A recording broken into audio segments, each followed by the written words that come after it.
សួស្តីក៏ដូចជាស្វាគមន៍អ្នកទាំងអស់គ្នាមកកាន់សាច់រឿងថ្មីមួយហើយថ្ងៃនេះយើងនឹងលើកយកនៅសាច់រឿងថ្មីមួយដើម្បីសម្រាប់ចែកជូនអ្នកទាំងអស់គ្នាដែលសាច់រឿងរបស់យើងគឺចង់និយាយអំពីមិត្តភក្តិពីរនាក់ដែលគេបានងូតទឹកនៅអាងហែលទឹកហើយក៏បានរបួសចិញ្ចៀនជាប់នៅឯបាតអាងទឹក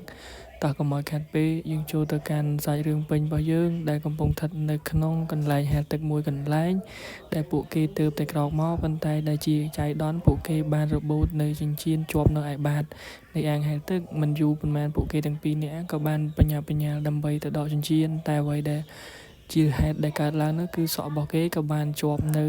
ជាមួយនឹងបាតអាងហែលទឹកហើយចំណែកឯសន្តិសុខវិញគាត់ក៏បាន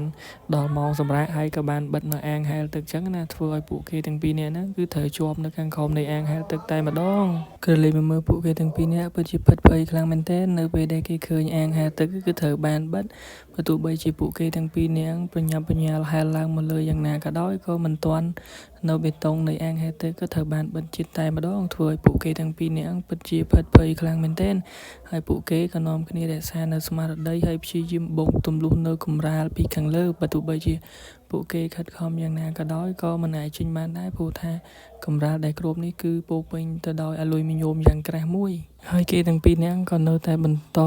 ប្រើកម្លាំងរបស់គេដើម្បីរុញនៅបេតុងខាងលើដើម្បីឲ្យឡើងហើយគេទាំងពីរនាក់ហ្នឹងក៏បានពង្រួមកម្លាំងគ្នាតែម្ដងពួកគេបាននិយាយថាយើងនឹងរុញវាឡើងទាំងពីរនាក់តែម្ដងពួកគេអត់អាចធំនៅខាងក្នុងទឹកនឹងរហូតនោះទេតែបើទោះបីជាពួកគេទាំងពីរនាក់ហ្នឹងខិតខំប្រឹងរុញយ៉ាងណាក៏ដោយក៏មិនអាចរួចបានដែរព្រោះថានៅទីនេះគឺគេបានរក្សាភាពរឹងមាំយ៉ាងខ្លាំងពេលនឹងដែរគេក៏បានឃើញនៅប្រហោងមួយគេក៏បានពិភាក្សាគ្នាថាពួកយើងអាចដកដង្ហើមតាមផ្លូវនឹងបានហើយអាចមានអុកស៊ីសែន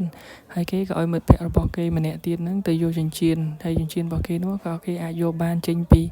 ជាមួយនឹងដៃដែលជាប់នោះពេលយប់ក៏បានឈានចូលមកដល់ធ្វើឲ្យពួកគេពិតជាអស់កម្លាំងហើយភិតភ័យខ្លាំងមែនទែនព្រោះថាពួកគេត្រូវរស់នៅទីនេះរយៈពេល6ម៉ោងបាត់ទៅហើយពួកគេទាំងពីរនាក់ក៏បានពិភាក្សាគ្នាមួយសន្ទុះក៏បានដល់ពេលដែលអ្នកអនាម័យក៏បានធ្វើដំណើរមកហើយអ្នកអនាម័យរបស់យើងក៏បានឃើញនៅសម្ភារៈមួយចំនួនដូចជាកាបូបនិងវត្ថុដែលមានតម្លៃរបស់ពួកគេទាំងពីរនាក់ហើយពេលនឹងដែរអ្នកអនាម័យរបស់យើងក៏បានប្រមូលយកនៅសម្ភារៈឲ្យធ្វើឲ្យទូរស័ព្ទរបស់យើងទាំងពីរនាក់គឺបានឃើញថាអ្នកអនាម័យមកពួកគេពិតជាសប្បាយចិត្តខ្លាំងមែនទែនតែអ្វីដែលផ្ទុយទៅវិញនោះបែរជាអ្នកអនាម័យបានយកនៅលុយរបស់គេចេញពីកាបូបនិងយកទូរស័ព្ទរួមទាំងរបស់ដែលមានតម្លៃរបស់ពួកគេទាំងពីរនាក់ហើយទឹកមុខរបស់ពួកគេទាំងពីរនាក់លែងមានអារម្មណ៍ថាសប្បាយព្រោះគេដឹងច្បាស់ថាអ្នកអនាម័យច្បាស់ណាស់ថានឹងមិនជួយគេនោះទេក៏លេចមកមើលអ្នកអនាម័យវិញគេក៏បានយកនៅខ្សែកហើយពាក់នៅនឹងកហើយក៏បានបន្តដំណើរដើរចេញទៅកាន់ដើម្បីចុចនៅបេតុងមួយដើម្បីបើកទឹកឲ្យច្រើនដើម្បីសម្លាប់មិត្តភក្តិទាំងពីរនាក់ដែលនៅក្នុងអាងទឹកនឹងតែម្ដងក៏លេចមកមើលអ្នកអនាម័យរបស់យើងវិញគេក៏បានទៅគេងនៅពីខាងលើនៃបេតុងទឹកស្ដាប់នៅសំឡេងនៃភាពឈឺចាប់ក៏ដូចជាសេចក្តីស្លាប់របស់មិត្តភក្តិទាំងពីរនាក់ដែលកំពុងនៅពីខាងក្រោមចំណែកឯផ្ទៃទឹកទយោទឹកវិញក៏បានបង្ហូរមកយ៉ាងច្រើនធ្វើឲ្យពួកគេនឹងមានស្មារតីមួយគឺចុះទៅដើម្បីបើកគម្របលូខាងក្រោមនឹងដើម្បីឲ្យមានប្រហោងទឹកសម្រាប់ហូរចេញហើយពេលនឹងដែរគេក៏បានយកដៃមកពុកចេញហើយពួកគេក៏បានរួចខ្លួនមានជីវិត